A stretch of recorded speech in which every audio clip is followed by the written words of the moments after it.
बिस्मिल्लाहिर्रहमानिर्रहीम, अस्सलाम वालेकुम नाज़रीन। आज के प्रोग्राम में हम आज़ाद जम्मू कश्मीर के सूरत हाल पे बात करेंगे और हमारी खुशकिस्मती है कि हमारे पास 3 साबिक़ वज़ीर-ए-आज़म मौजूद हैं।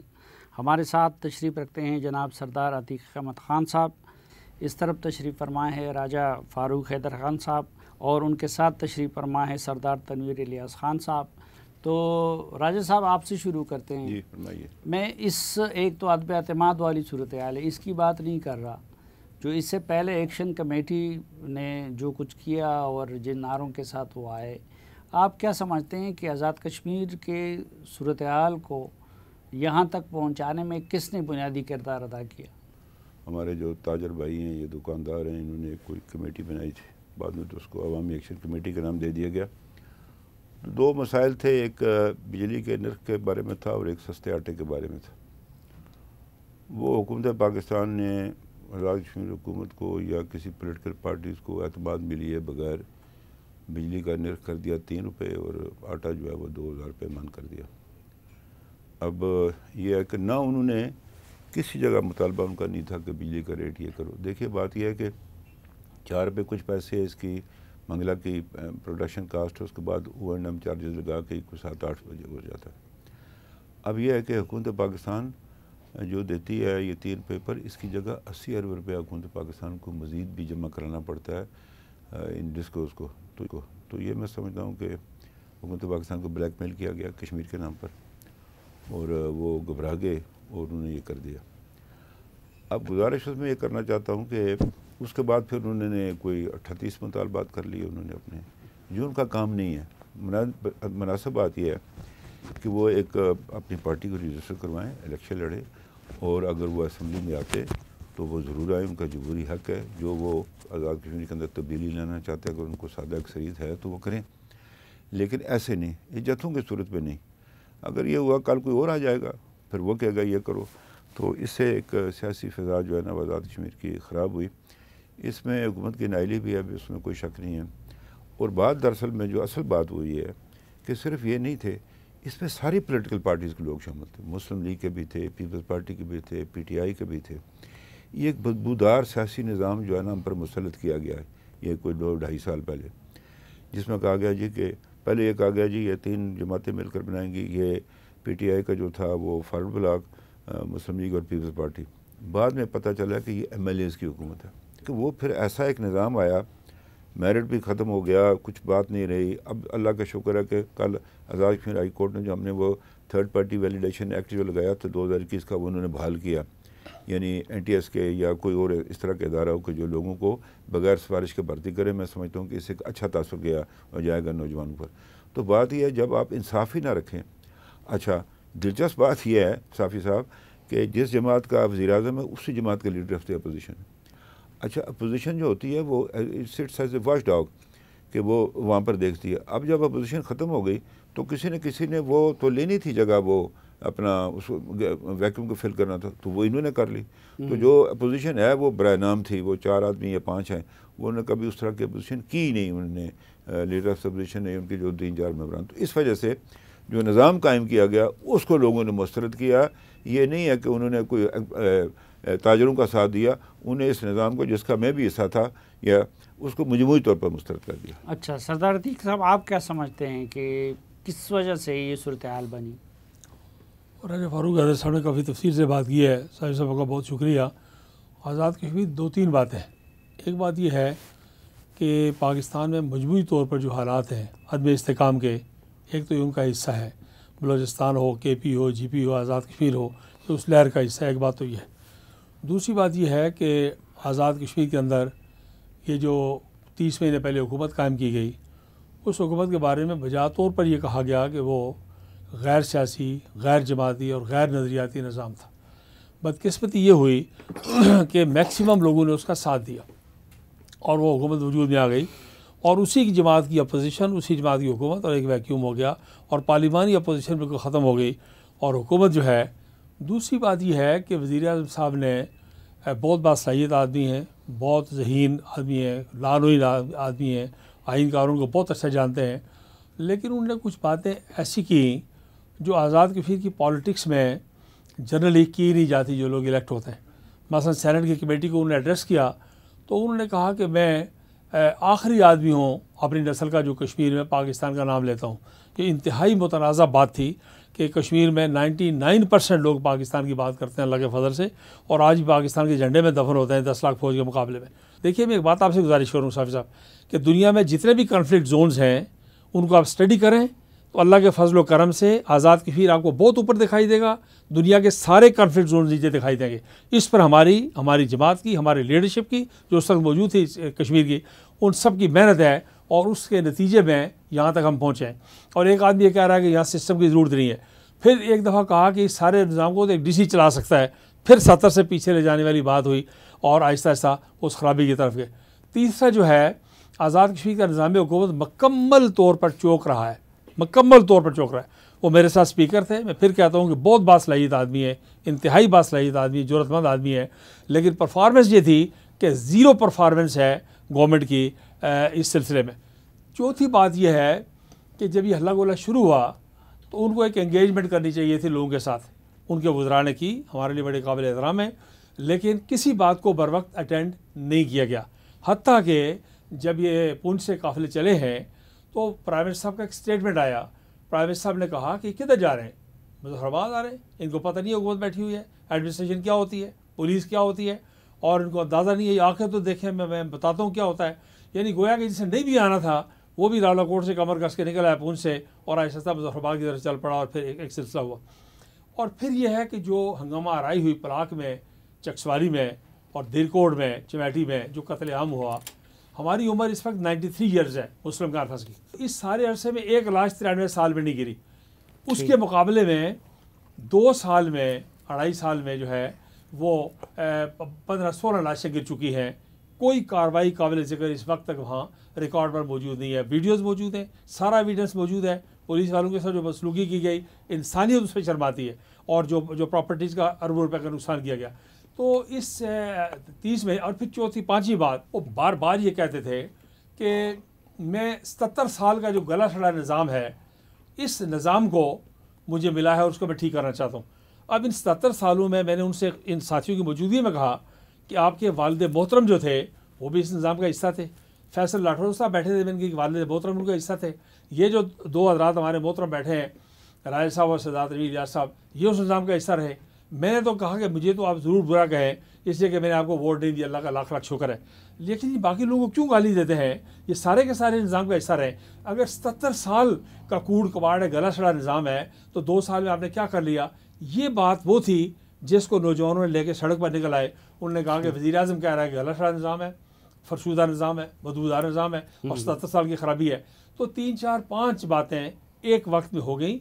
आज़ाद कश्मीर में अल्लाह का फजल करम है, मकबूजा कश्मीर में हो, गिलगित बल्तिस्तान हो, जो भी रियासत के हिस्से हैं, इसमें लोगों की पाकिस्तान के साथ वाबस्तगी ओवरवेलमिंग मेजॉरिटी की वाबस्तगी है और उसमें कोई कमी नहीं है। लेकिन इस अरसे में जो नज़रियाती फ़िक्र इंतशार पैदा हुआ, इसकी कोई मिसाल माजी में नहीं मिली। सरदार तरदीन इलियास साहब, आपने क्या महसूस किया, क्या वजूहात हैं? आज़ाद कश्मीर में एक तो अपोजिशन का ना होना, और जब अपोजिशन जब लोगों की कोई बात करे, लोगों के हवाले से मुतालबात करे, और दूसरा जो अनवार साहब ने बुनियादी तौर पे, जो राजा फारूक कादिर खान साहब बात कर रहे थे कि वफाकी हुकूमत को ब्लैकमेल करवाया। बिजली जो है 3 या 3.5 रुपये यूनिट तो आपकी कास्ट भी नहीं है।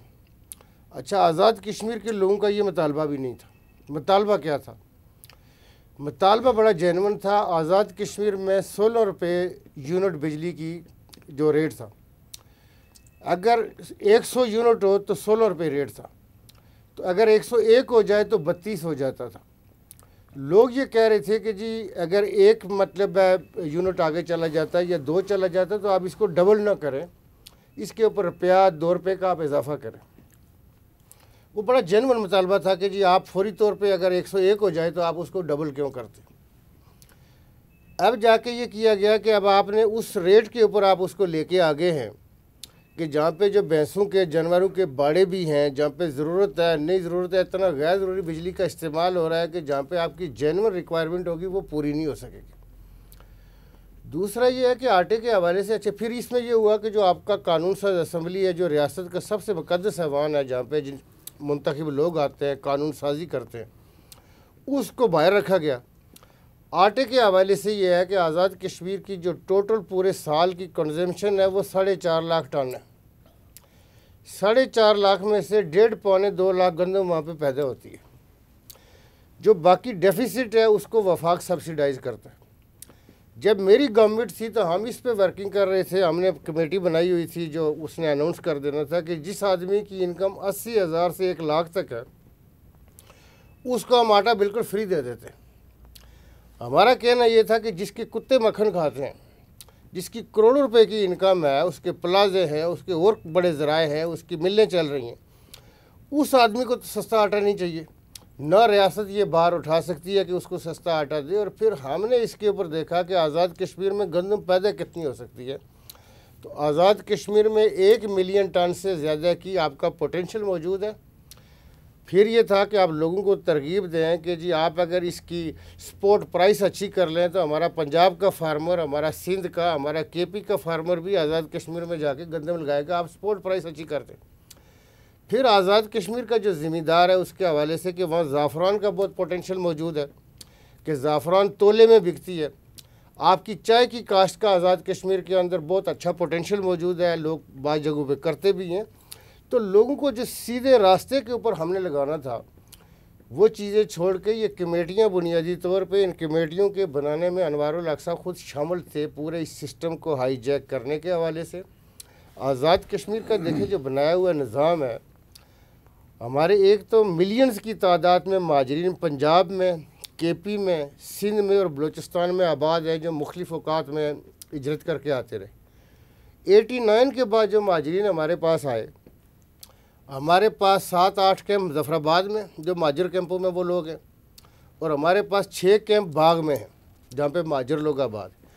आज़ाद कश्मीर का जो निज़ाम है ये बुनियादी तौर पे ये बेस कैंप है, और जो LOC के उस पार जो तकमील पाकिस्तान की जदोजहद कर रहे हैं वो हमारी आस और उम्मीद के ऊपर कर रहे हैं कि हम उनके लिए करेंगे। और पाकिस्तान चूँकि कश्मीर के मुकदमे का हमेशा से बुनियादी फ़रीक रहा है, आज़ाद कश्मीर में भी और LOC के उस पार भी सब नेशनलिज्म का नारा रहा। जैसे यासीन मलिक का मुकदमा हो वो भी पाकिस्तान ही लड़ता है, हमारी वजारत ख़ारजा लड़ती है।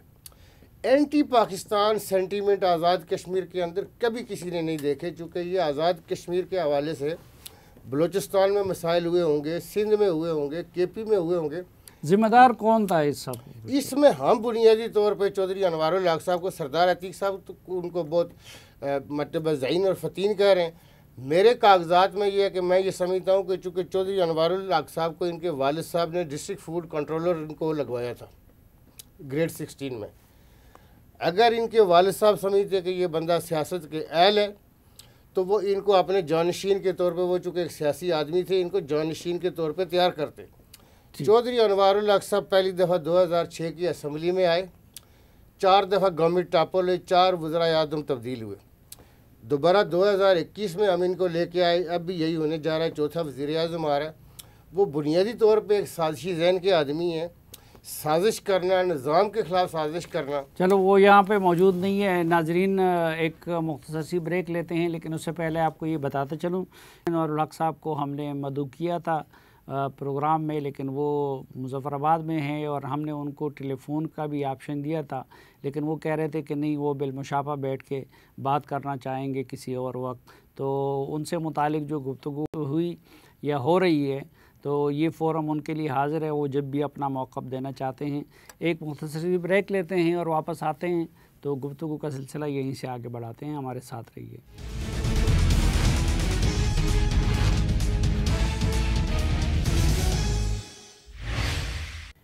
एक बार फिर खुशामदीद आपको जिरगे में। राज साहब, ये क्यों होता है आज़ाद जम्मू कश्मीर में कि कोई हुकूमत भी एक टेन्योर में 4 हुकूमतें तब्दील हो जाती हैं और लोग अपने ग्रुप्स भी तब्दील कर लेते हैं और बाकी भी सब कुछ हो जाता है? ऐसा नहीं है कि हर दफ़ा ऐसा इलेक्शन हो। ज़्यादा वज़ीर आज़म ने अपनी मुद्दत जो है वो पूरी की है। गुजारिश है, देखिए हुकूमत चलाना हमारे आदमी के बस में नहीं है।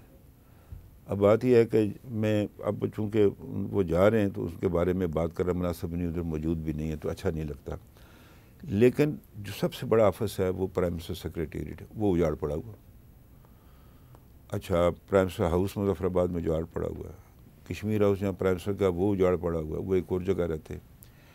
इन पैसों से ये नहीं होता कि आप कोई बिजली की बचत कर लें तो उससे निज़ाम चल जाएगा। बात यह है कि कुछ ऐसे ओहदे होते हैं जिनकी अपनी एक उनके लिए उनकी अपनी एक हैसियत होती है। अब बात यह है कि मसला ये भी वज़ीर आज़म रहे, मैं भी वज़ीर आज़म रहा हूँ, ये वज़ीर नहीं रहे, मैं वज़ीर आ गया 2 दफ़ा।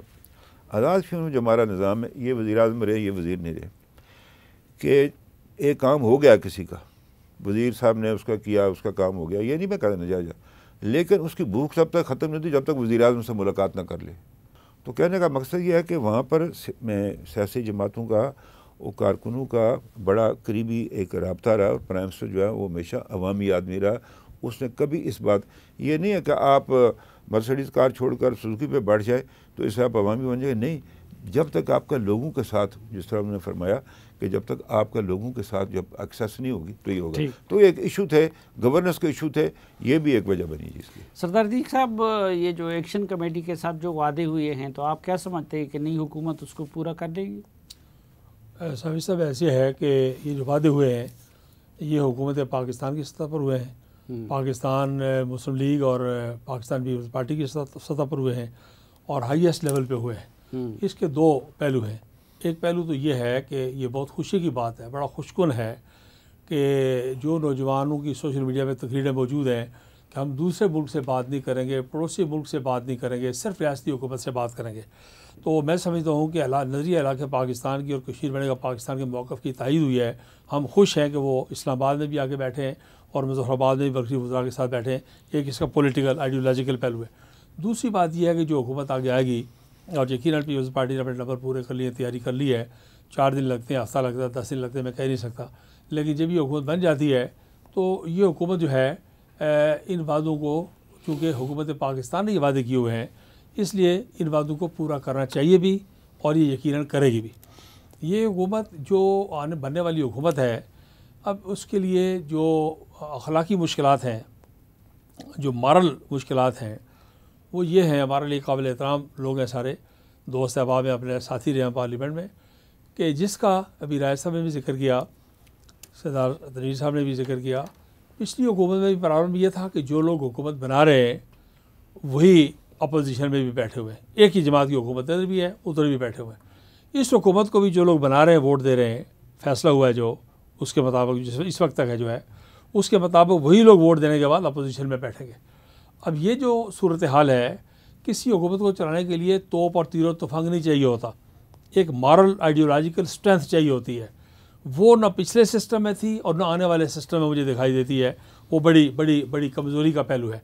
लेकिन वादे जो हैं ये चूँकि जो मुतालबात हैं उनमें बाज़ जायज़ मुतालबात हैं, मुनासिब मुतालबात हैं, बाज़ का ताल्लुक़ अलबत्ता आईन और कानून के साथ है, लेजिस्लेशन के साथ है, और माजरीन की सीटों का मामला है, दूसरा तीसरा है।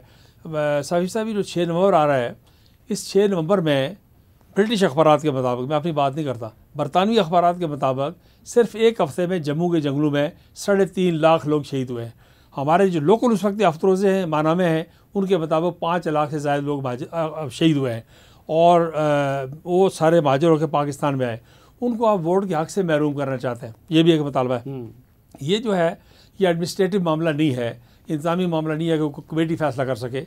इसके लिए आईनी कानूनी बहस चाहिए, और हमारी क़यादत और पाकिस्तान की आला तरीन क़यादत जो उस वक्त थी, उन सब का मुश्तरका फ़ैसला है कि महाजरीन के पास वोट का हक़ भी होना चाहिए, हमारे पास दौरे वोट का हक़ भी होना चाहिए, और कश्मीरियों को जो महाजरीन जम्मू कश्मीर पाकिस्तान में आबाद हैं, जो फैसिलिटीज़ मौजूद हैं वो मौजूद होनी चाहिए। इनके डेवलपमेंट का जो फ़ंड है उसका आगाज़ मैंने किया था। ये डेवलपमेंट, उससे पहले महाजरीन के पास डेवलपमेंट 70 साल से असेंबली मौजूद है, लेकिन डेवलपमेंट फ़ंड नहीं हुआ करते थे, आहिस्ता आहिस्ता उनमें इजाफा हुआ। तो ये एक मुतालबा है। इस तरह के कुछ मुतालबात हैं। इसी तरह मराद का मामला है। मराद के मामले में जब बिलावल भुट्टो साहब वज़ीर ख़ारजा की हैसियत से मुज़फ़्फ़राबाद गए तो मेरी असम्बली की तकरीर रिकॉर्ड पर है, और जो है वो इसके सोशल मीडिया के ऊपर मौजूद है।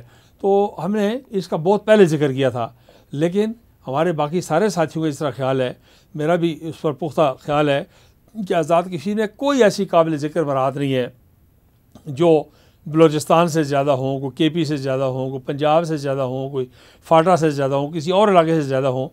एक रूटीन की बात है, मिनिमम तनख्वाहें MLAs की, वज़रा साहबान की और उनको।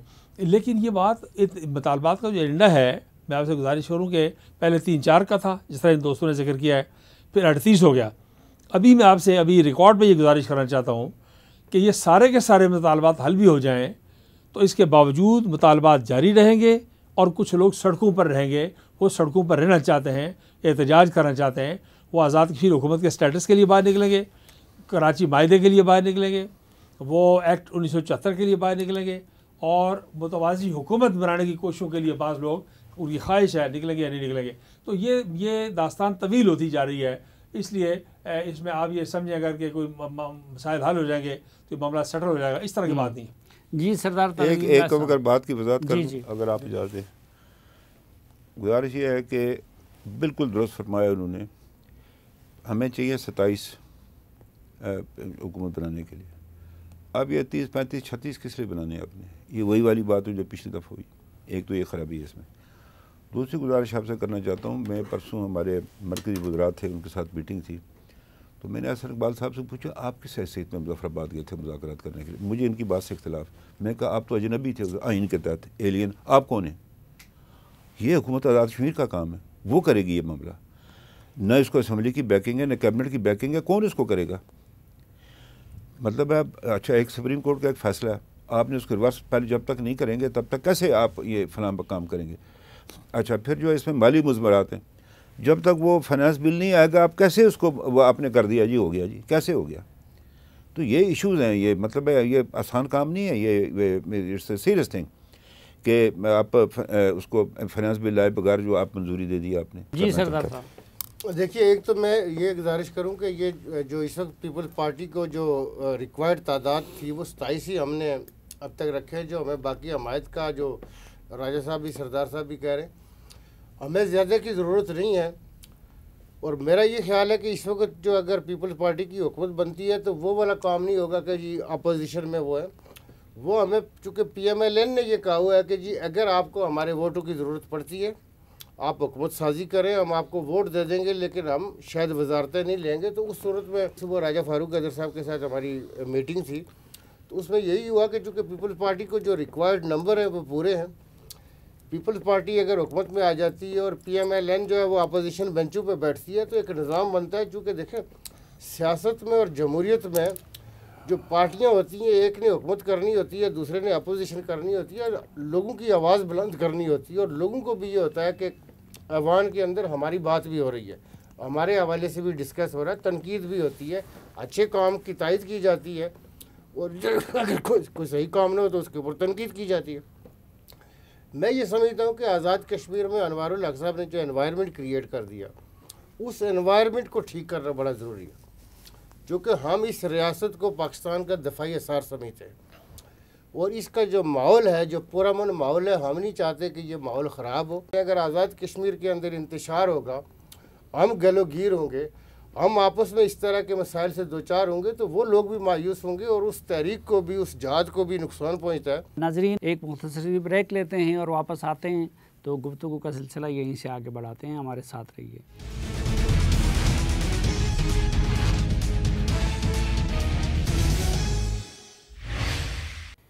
एक बार फिर खुशामदीद आपको जरगे में। सरदार अतीक साहब, आप लोग अब क्या करेंगे? जो मौजूदा अदब एतमाद वगैरह में हिस्सा लेंगे कि नहीं? इस वक्त तक तो हमारा फ़ैसला ये है कि हम इस खेल से बाहर रहना चाहते हैं। हम पिछली मरतबा भी 53 के हाउस में 48 लोगों ने वोट दिया, लेकिन हमने कोशिश की और अल्लाह ने करम किया कि हम बाहर रहे, और हम कन्विंस थे कि गैर सियासी और गैर जमाती और गैर नज़रियाती निज़ाम का हिस्सा नहीं बन सकते। तो इस वक्त भी जो सूरत हाल है, हम उससे बाहर रहना चाहते हैं। ठीक। राजा साहब, आप लोग क्या करेंगे? साहब, अगर सारी बातें कहूँ ना, मैं डरता हूँ कि मूसा बेवतन हो जाएगा। हमने पहला वोट भी हमने बिल्कुल 2 दफ़ा इनकार किया अनवार को कि नहीं देंगे तुम्हें वोट। हमें इधर से आया, हमारी इसने जो हमारी जो सेंट्रल लीडरशिप, इसने कहा उसको वोट डालो। पीपल्स पार्टी को भी कहा, हमें भी कहा। इस दफ़ा भी इन्होंने फ़ैसला किया। ये मैं असम्बली में मैंने तकरीर करनी है और बात यह है कि आपको पता नहीं यहाँ भी कुछ हम उस वक्त कुर्बानी का बकरा लगे, यानी जो मतलब है ये तो पीपल्स पार्टी की ज़िद थी उनकी लीडरशिप की कि जी मुस्लिम लीग वोट डाले। पहले फैसला हुआ था नहीं, उन्होंने कहा हम भी आपको उधर रहे हैं, हम ये बार करें वो करें, हमें तो कुर्बानी का बकरा बनाया गया। हमारी मिसाल है सेब की, वो छुरी उसके ऊपर गिरे या वो छुरी पर गिरे। आप लोग खुद वोट देना नहीं चाहते? हम नहीं देना चाहते, हम नहीं देना चाहते, इसलिए कि लोग कल क्या कहेंगे, भाई उधर से वोट भी डालते हो फिर उधर से अपोजिशन में भी बैठते हो, वो तुम क्या लोग हो भाई। हमारी जो इज़्ज़त जो नीलामी हुई है, वल्लाह मैं अपनी ज़ात की बात करता हूँ, यानी मुझे तो शर्म आती कि मैं लोगों पर जाकर करूँगा क्या, कल जाकर क्या बोलूँगा लोगों को। लेकिन बहरहाल अब जमात है, जमाती डिसिप्लिन है, वरना किसका दिल करता था वोट डालने के लिए। अब वो हमारी पार्टी ने फ़ैसला किया, लीडरशिप ने फ़ैसला किया कल। अब बात यह है कि वो प्रेसिडेंट साहब भी मिले। दूसरी गुजारिश आपसे बात करना चाहता हूँ, ये बड़ा गलत हुआ आज़ाद कश्मीर के अंदर के बिलावल साहब ने पार्टी को बुलाया, बिल्कुल ठीक है वो पार्टी को, लेकिन प्रेसिडेंट हाउस में नहीं, ये बात मुनासिब नहीं थी। इससे जो लोग कहते हैं कि ये पपेट हैं, कठपुतली हैं, उनके बयानी को तकवीत मिली है। वो खा मुस्लिम लीग करे या पीपल्स पार्टी करे या इस्टेब्लिशमेंट करे, कोई भी करे, ये नुकसान हुआ है आज़ाद कश्मीर के सियासत को। बात यह है कि हमारे बारे में जो नाजेबा ज़बान में, अब चूँकि इधर मैं बता नहीं सकता आपको, नाजेबा जो अल्फाज अदा किए गया अरकान असम्बली के बारे में, अब हम सच्ची बात क्या बोलें। वो बना शाह का मुसाहिब फिर इतरा तवक्कर ने शहर में गालिब की आबरू किया, ये इस हाल में हमें पहुँचा दिया। बहरहाल हमने इसको मैं आपको सच्ची बात है, पाकिस्तान के अंदर किसी पॉलिटिकल अपहीवल से बचने के लिए हमने अपना वोट डाला है।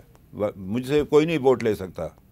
ये शख्स मौजूद है सामने, इसके वालिद सदर थे, उनके खिलाफ अदमत की बात चली, मैंने अपनी वालदा को एक और घर में भेज दिया, साथ मैंने चिट्ठी लिखी उनको रात को। मैंने कहा कि अगर आपने वोट डाला मैं आपको गोली मार दूंगा। सुबह वहीं मुझे कहने लगी, वो असम्बली की मेंबर थी, पहली खातून, उन्होंने कहा तुम होते कौन हो मुझे ख़त लिखने वाले। मैंने तो अपनी जमात और खामद की इज़्ज़त के लिए, तुम कौन हो, हम तो उन लोगों में से हैं जनाब, हमने इस तरह का भी नहीं किया, हमने हर के एक मुकाबला किया। लेकिन यह है कि अब वो जो है वो मैंने आपसे अर्ज़ किया ना कि ये जो अगर कोई पाकिस्तान में कोई अपहीवल होता जिसका वो धमकी दी जा रही थी, हमारी पार्टी ने और पीपल्स पार्टी ने अपने कार्ड बहुत अच्छे खेले, ये मैं उनको भी कहा, आपके सामने कहता हूँ। बाकी यह है कि मुझसे है ना अपने वो क्या कहते हैं जी, अपने भी खफा मुझसे भी बेगाने भी नाखुश, मैं ज़रा हलाल को कभी कह ना सकना, मुझे किसी ने आगे पीछे आप नहीं जाने देना। तो मैं अब सच्ची बात भी ना बोलूँ तो क्या करूँ, कब्र में इसी तरह लेकर चला जाऊँगा, फला वक्त में मैंने बात नहीं की थी। तो ये गुजारिश आपसे करना चाहता हूँ। सरदार साहब आंस रहे हैं तो क्योंकि राज साहब तो जितना खरा सच बोलते हैं, मैंने इनको कहा कि इनकी गुंजाइश भी हमारी पार्टी में ही है जो है ना। मैंने आज सुबह भी इनको तो आप लोगों ने क्यों ज़रूरी समझा है इस मौका पे, चंद महीने रह गए हैं, इस दौरान ये खरीदो फरोख्त, ये आना जाना, ये मैं इसका मैदान क्यों गुजारिश करूँ सलीम साफ़ी साहब, आप जैसे जो जय्यद साफ़ी है ना, आप चूँकि तारीख़ के ऊपर आप पूरी आपकी नब्ज़ भी है, आप इसको नोट भी कर रहे हैं, तो मैं ये कहता हूँ कि जो हमारे मुल्क की सहाफ़त है और सियासत है वो पाकिस्तान पीपल्स पार्टी के इस इक़दाम को ज़रूर अप्रिशिएट करेगी। आज़ाद कश्मीर के अंदर इस वक्त तमाम सियासतदानों को, जिस तरह राज साहब कह रहे थे, गाली दी जा रही है, और वो गाली दी जा रही है ऐसे गैर पार्लिमानी अल्फाज के, उनको बयान नहीं किया जा सकता।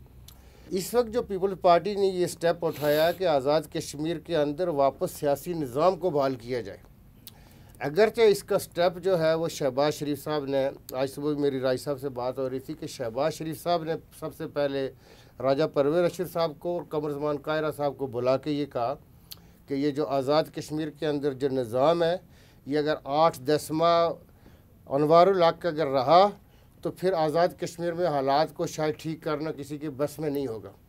तो लिहाजा पीपल्स पार्टी चूँकि लार्जेस्ट पार्टी है और आप लोग हुकूमत बनाए, अगर आपको वोट की ज़रूरत होगी तो PMLN जो है वो आपको वोट देगी। हम हो सकता है वजारतें लें न लें या बाद में करेंगे, लेकिन हुकूमत साजी में आपको वोट देंगे। तो ये शहबाज शरीफ साहब के इक़दाम के ऊपर बहुत सारे लोगों ने कहा जी कि ये मुदाखलत, मैंने कहा मुदाखलत नहीं है, ये वफाक की ज़िम्मेदारी बनती थी, चूँकि वो वज़ीर-ए-आज़म पाकिस्तान है, उनके पास इंफॉर्मेशन ज़्यादा होगी, इदारों की तरफ से भी रिपोर्टें आती हैं। उन्होंने ये कहा, और राजा परवेज़ रशीद साहब और कमर कायरा साहब और जो वफाक ने कमेटी भेजी मुजफ्फराबाद में, वो कमेटी ज़बरदस्ती अनवारुल हक साहब को इस्लामाबाद से मुजफ्फराबाद लेके गई, और अनवारुल हक साहब ने वहाँ पे अनोखा काम ये किया कि कमेटी को ये कहा कि जी आप अपनी भी जान बचाएं मुझे भी वापस इस्लामाबाद ले चले और ख़ुद भी जाएं। अगर ये लोग 5-7 हज़ार लोग आ गए तो मेरे पास तो इतनी पुलिस नहीं है जो इनको रोक सके कि वो मुझसे गन पॉइंट पे इस्तीफ़ा ले लेंगे। तो कमेटी वालों ने कहा जी कि ये वज़ीर-ए-आज़म साहब हमें होश में नहीं लगते, आप कैसी बातें कर रहे हैं, आप वज़ीर-ए-आज़म आज़ाद कश्मीर हैं, आप कमेटी को भी डरा रहे हैं कि कमेटी वापस चली जाए। आपका तो पूरा मान होना चाहिए अपने लोगों के साथ, आप इनके साथ बैठ के बातचीत करें, आप कमेटी की भी मावनत करें कि हम इनके साथ क्या क्या बात करें। तो उस हवाले से पीपल्स पार्टी एक तो ये मौक़िफ़ रखती है कि जो आज़ाद कश्मीर हुकूमत ने कमिटमेंट्स की हुई हैं वो पूरा करे कमेटियों के साथ, जो वफाकी हुकूमत का काम है, वफाकी हुकूमत की जो कमिटमेंट है वो पूरी करे। और इस वक्त पीपल्स पार्टी जो रोल अदा करने जा रही है, अगर ये हुकूमत पीपल्स पार्टी बना रही है, PMLN जो है और दूसरी पार्टियाँ जब अपोजिशन के अंदर बैठी होंगी तो ये 8-10 महीने में कम से कम वापस आज़ाद कश्मीर के अंदर हालात जो वो बेहतरी की तरफ जाएंगे। 26 चूँकि हमारा इलेक्शन का साल है तो उस वक्त तक वापस जो सियासी फ़ज़ा है, लोग चूँकि वहाँ पे मायूस हैं, लोग जो अपनी क़ियादतों से, लीडरशिप से एक्सपेक्ट करते हैं। आप देखिए जिसे राय साहब कह रहे थे, हवेली से अगर कोई मुजफ्फराबाद के लिए चलता है तो उसको 12-14 घंटे लगते हैं। इसी तरह कोई कोटली से चलता है तो उसका एक मान जुड़ा होता है कि मैं वज़ीर-ए-आज़म के पास जा रहा हूँ, मैं अपनी हुकूमत के पास जा रहा हूँ। अगर वो 12-14 घंटे का सफ़र करने के बाद जाए और वज़ीर-ए-आज़म हाउस में जो है वहाँ पे आगे कव्वे बोल रहे हो, वज़ीर-ए-आज़म हाउस में कोई भी नहीं है। चूँकि जो वज़ीर-ए-आज़म साहब हैं वो किसी को कोई ऐसी उनके मतलब मैं समझता हूँ कि क्या उन्होंने दुआ हासिल की हुई है कि किसी के लिए उनके पास कोई खैर का कलमा नहीं है, किसी के हवाले से कोई ऐसी चीज़ नहीं है कि कोई बंदा अगर कोई मतलब एप्लीकेंट है, किसी को मदद की है, किसी को ज़कात के हवाले से है, किसी को कोई और ऐसी मतलब है उसको हुकूमत से तवक्को है कि मेरी कोई आबियारी करेगा, तो कोई ऐसा निज़ाम नहीं है कि वो किसी के पास जा सके। तो लोग बिल्कुल मायूस हैं कि जी सरदार साहब ये जो कह रहे हैं कि लोग बिल्कुल मायूस हैं और सियासतदान बाज़ लोग कहते हैं कि बिल्कुल इर्रेलेवेंट हो चुके हैं, तो आप क्या समझते हैं कि सियासतदान रेलेवेंट हो जाएंगे?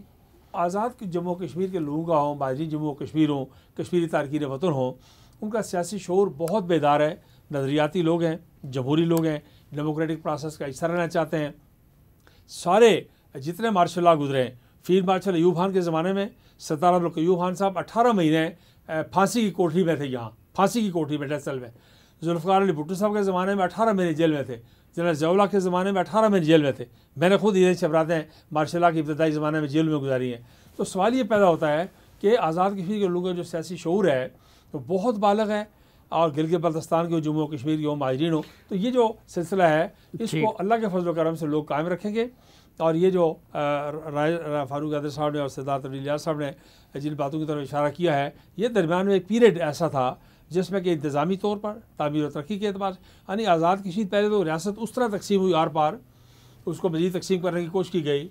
इस अरसे में ये हुआ कि लोग 3 डिवीज़न की बात करने लगे और जिस तरह राय साहब ने कहा लोग हलकों की बात करने लगे।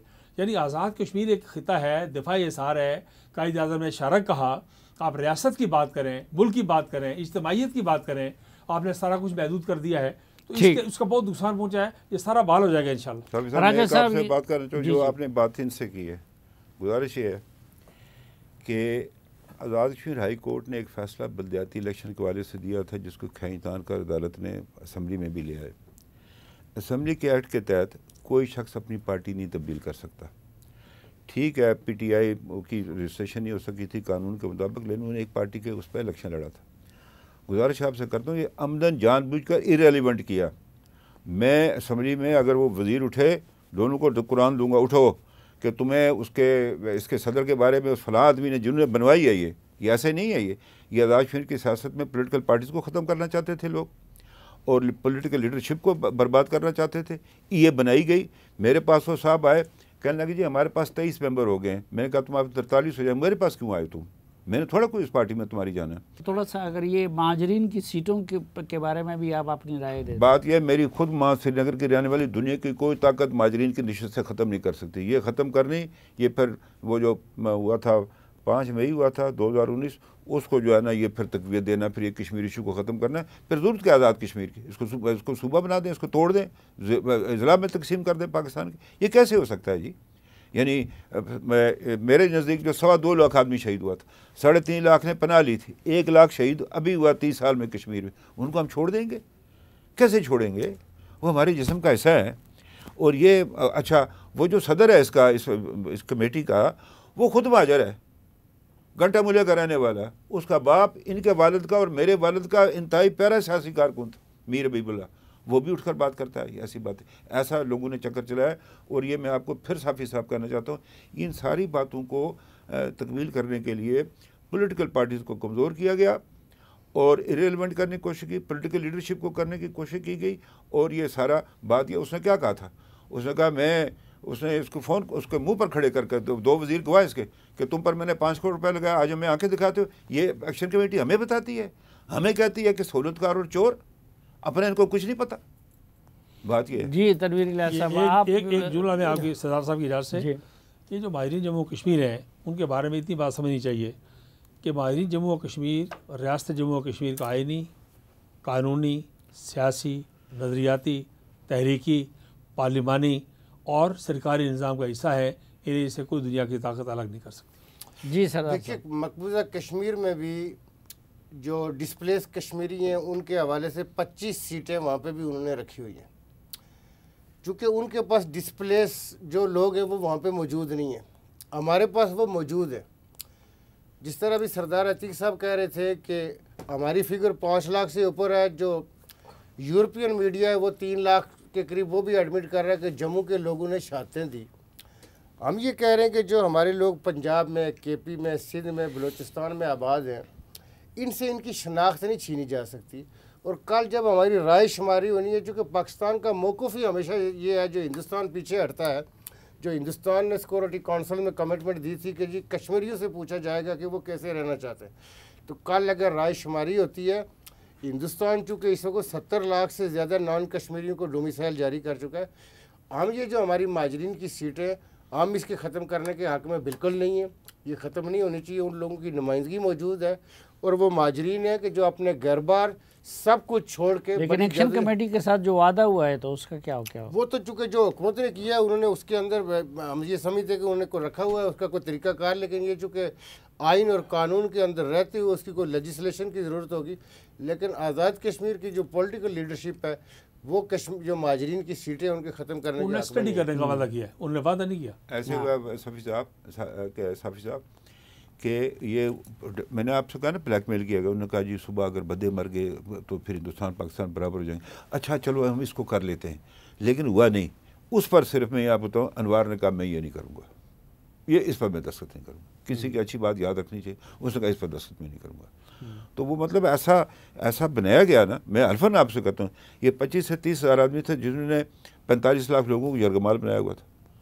सारे आज़ाद कश्मीर के ये हो जाएगा वो हो जाएगा, दुकानें बंद कर खोलना कौन सी मुश्किल बात। अभी माजरीन के मेंबरान के वोट तो आप लेंगे ना? जी अभी हमारे इनके साथ भी हैं ना, दो इनके साथ भी हैं। अच्छा, बहुत शुक्रिया आप सबका जी। जनाब सरदार तनवीर इलियास साहब, जनाब राजा फारूक हैदर खान साहब और सरदार अतीक अहमद खान साहब प्रोग्राम में तशरीफ़ लाने के लिए। नाजरीन, आज के जरिए से इजाज़त चाहता हूँ। अल्लाह हाफ़िज़।